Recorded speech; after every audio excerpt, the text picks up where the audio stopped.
right. Thank you. We're glad you're still with us here on Boarding at TV. Let's take note of integrating victim-centered approaches towards addressing violence against women and girls in the greater context of building more bright spots on GBV activism. The 16 days of activism are on, and with me in the studio to help us throw more light on what's being done by the range of stakeholders out there are two good wonderful ladies. Rahom Maria Bukira is a program manager at Women Pro Bono Initiative. Many thanks for joining us. And Elizabeth Achola, a lawyer with the Women's Pro Bono Initiative, pretty much same organization. Good morning, ladies. Good morning. First and foremost, 16 days of activism. This is an initiative that I have encountered pretty much over the last decade or so. But my people out there might not be privy to exactly what it is. If you don't mind, what is 16 days of activism? Okay. Good morning, dear listeners. Thank you for having us. As you said, my name is Bukira Maria from the Women's Pro Bono Initiative. We are an organization, women-led, that advances access to justice for women and girls, and we focus on feminist principles, we focus on various range of women's rights, and also a niche in legal representation and legal aid service provision. So the 16 days of activism, it's a global campaign that happens starting on 25th of November. It starts with the International Day on International Day Against Violence on Women, and it ends with the International Human Rights Day on 10th December. So these 16 days, it's a global campaign that brings together efforts from all across the world, civil society, partners, states, to amplify women's voice around the issues that they face, not only on GBV, but various forms of violence that they face. So on all these 16 days, we have an international theme that's been running, Orange the World. So there is that orange ribbon that symbolizes a call to action to end violence against women. So on the forms of violence against women, our focus discussion today is on gender-based violence. This is the violence that's meted out to a person based on their gender. And because we work in the space of women's rights, women are the ones who are most disproportionately affected by gender-based violence because of the historical background we come back from. Women were considered less of people than men. So there is that mindset that has been creeping around and is still present with us. Not everyone is enlightened about the status of women, that they are equal with men. So the forms of violence, gendered forms of violence that are meted out specifically to women, and one of the most prevalent, the physical form, we have sexual violence, SGBV, which we're going to focus on today while we discuss. All right. When people talk about gender-based violence, I know you've attempted to say what appears to be very skewed towards women, but it ought to mean that at any one time, men can also be victims, not so, because they are a gender too. And that could be confusing sometimes, but I understand the focus is on the women folk because they are particularly vulnerable. If you don't mind, Elizabeth Achola, the various forms of violence that are meted out, Bukira speaks about sexual violence, but we know it's a lot more than that. What are the other forms, and how do they manifest on a daily that people can quickly relate to and understand that this is happening? Well, thank you so much. So, like she said, gender-based violence is it's an umbrella term. It covers so many other terms of violence that follow there. So when we talk about generally, we'll face it as violence against women, because when we define violence against women, it's any act of gender-based violence that is physical, emotional, economical, religious, that harms a woman, and it doesn't matter whether it's in private or public life. So this means that gender-based violence or violence against women is not something that is just physical. It's something that is broad and wider. So someone may be going through physical violence, you know, that is domestic violence most of the time. You know. That's right. Yeah, and then again, you know, it can be something psychological.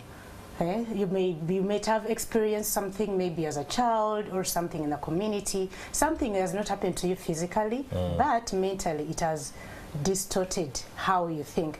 I'll use the analogy of a glass. You see, when you have a glass, it's all whole, like here, but then once it breaks or cracks, you try to put it back, it doesn't remain the same way. It doesn't, yeah. So that is now how violence affects a person. But then now, that also you look at it broadly, because in a way that just like a broken glass, if someone is affected physically, emotionally, mentally, economically, it means that they can't go back to the way they were. So it can be sexual, it can be sexually, it can be emitted in a sexual way, sexual abuse, it can be sexual harassment, it can be through trafficking, it can be something mental health related, it can be through maybe attacking some culture or religion. So something to do with violence against women or gender-based violence can be meted in so many different forms, but that doesn't mean that it just has to be physical. I understand that most people out there think that when we talk about violence, it just has to be physical, but people need it doesn't have to, you know, you don't have to use arms, but mainly, and the thing is, most of the times it's psychological. Most of the things that we do that happen to us, to people, is psychological. You see, in homes, when women, she talked about the things, the root causes of some of these violences are rooted in culture, religion, mainly. And so it's fine that someone is going to put up with certain act because they think that's the way it's supposed to be. They've been raised, they've been told, they see everyone else, they see, maybe they've grown up in a home seeing their mothers being beaten. And somehow they begin to think it's okay. It's normal. It is a form of communicating. Yeah, but they don't realize that something like that can affect you as well in the future. It has not happened to me, to them physically, but it has happened to them as well. Okay. Yeah. Now, when it comes to approaches to eradicate these forms of violence, especially against women, there have been pretty much a lot of interventions by many stakeholders, but I see there is a new drive towards looking at it from the victim side, a victim-centered approach to settling this aspect of domestic violence. If you don't mind, can you break this down for us? Okay. Now, the victim-centered approach, we use the language victim to be more friendly to the broader community, but we have moved away from the term victim.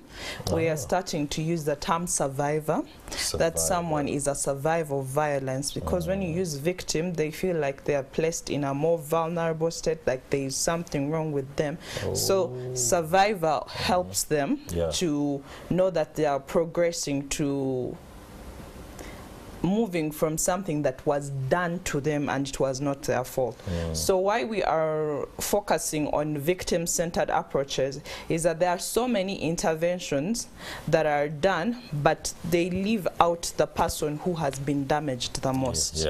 So the reason why we're having victim-centered approaches is there are so many narratives that have been moving around. There are so many myths that have been coming around about survivors of violence. For example, especially women, when you talk about SGBV or the form of sexual violence, when a woman goes to report an offense of a sexual nature, some of the questions that are focused towards them, what were you wearing, where were you, and it's moved away from the perpetrator. That's right. So there's a lot of shame. There's a lot of re-victimization. There's a lot of stigma. There's also discrimination that comes with being a survivor of violence. So this approach puts the survivor in a place where they feel safe. That's right. They feel believed, and one of the reasons that we have so many unreported cases of violence is people do not trust the system. They do not trust that they feel safe. They do not trust that they will be believed, or they do not trust that there are measures in place that will focus on their well-being beyond what happened to them. You'll see what has been happening with the cases of teenage pregnancy. It's also a form of violence against women, because that's sexual violence. These are underage girls. They are being defiled.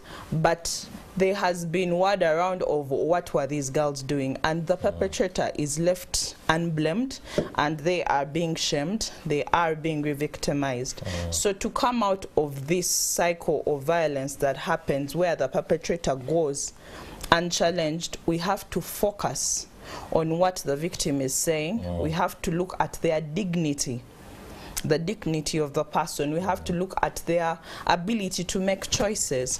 When this happens to them, the choice to report. You have cases of young girls who don't even have opportunity to report. The families would rather settle this. Like, this is a sexual violence, you're going to shame the family, you should be married off. Or there are instances of access to contraception, access to medication that can help in terms of remedying what happens to them when they have sexual offenses meted out towards them.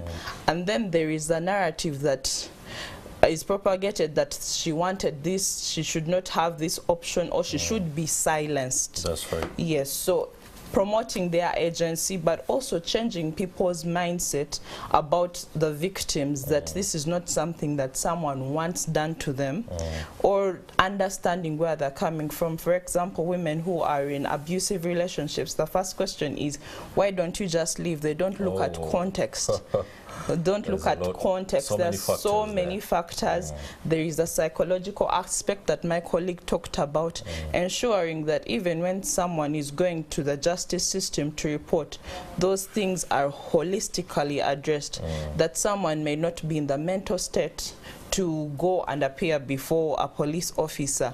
Is there room for them to be first rehabilitated before they can take their statement, or they are pressurized and their inability to take a statement is considered that the offense did not happen? So that is why briefly we are looking at victim-centered approaches. All right, I was going to throw a question on the measures that the Women Pro Bono Initiative is undertaking to promote this particular SRHR initiative, but you've already sufficiently talked about it.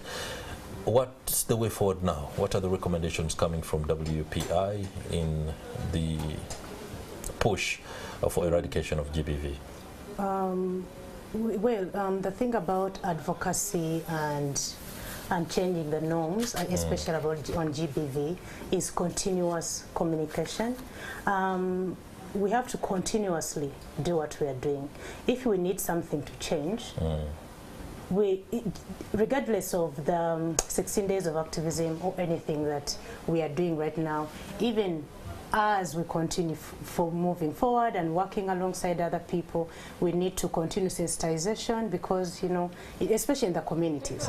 Remember, most of the deep root causes of this violence comes from people, especially in the rural areas, because maybe they have not been exposed enough. They don't know how to actually approach the judicial system, or even acknowledge their rights. So it's important for us, WPI, we are continuing with the advocacy, we are continuing with the sensitization and making sure that the message is put out there, making sure that the public mindset is transformed. Of course, this is not going to happen in one day, but step by step. But in addition to that, I'd also like to clarify,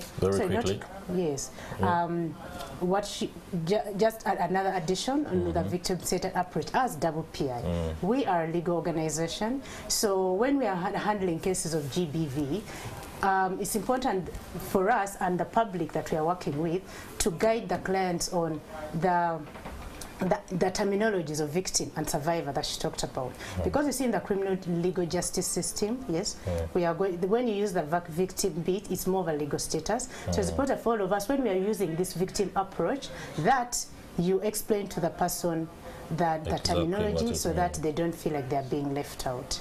Okay, as part of your strategic partnerships, we're glad as Morning at NTV to be part of the amplification of these particular messages in the fight against gender-based violence. And that will do it for the discussion. Rahom Maria Bukira, Program Manager at Women Pro Bono Initiative, many thanks.